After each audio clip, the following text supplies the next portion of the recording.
अस्सलाम वालेकुम नाजरीन, मैं हूं करम नाज प्लीज। मैं हूं मलिक अली अहमद और आप देख रहे हैं city 24 news.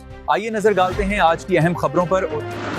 Sheikhupura deputy bureau chief Bilal Abbas को मौके रिपोर्ट के मुताबिक जराइम पेशा अनासर के खिलाफ मौसर कार्रवाई, फर्शनासी और शानदार पेशा वराना कारकर्दगी के एतराफ़ में एडिशनल IG CCD पंजाब की जानिब से शेखुपुरा के 4 पुलिस अफसरान को CC1 और नकद इनाम से नवाज दिया गया। एजाज़ हासिल करने वाले अफसरान में इंस्पेक्टर समर अब्बास रोगर CCD शेखुपुरा, वली हसन पाशा इंचार्ज सदर सर्कल शेखुपुरा, इंस्पेक्टर राय अब्दुल हमीद CCD शेखुपुरा और इंस्पेक्टर उमर सिराज मोहम्मद CCD शेखुपुरा शामिल हैं। तकरीब के दौरान कहा गया कि महकमा पुलिस में बेहतरीन कारकर्दगी दिखाने वाले अफसरान की हौसला अफजाई से न सिर्फ इनका जज्बा मज़ीद बुलंद होता है बल्कि जराइम के खात्मे और अवाम के जानो माल के तहफ़्फ़ुज़ के लिए भी मौसर नताइज सामने आते हैं। एडिशनल IG CCD पंजाब ने अफसरान के पेशा वराना सलाहियतों, फर्शनासी और जराइम के खिलाफ कामयाबी कार्रवाइयों को सराहते हुए इन्हें महकमा पुलिस का काबिल फ़ख्र सरमाया करार दिया। इस मौके पर साथी अफसरान और एहलकारों ने एजाज़ हासिल करने वाले तमाम अफसरान को मुबारकबाद पेश करते हुए इनके लिए नेक तमन्नाओं का इजहार किया।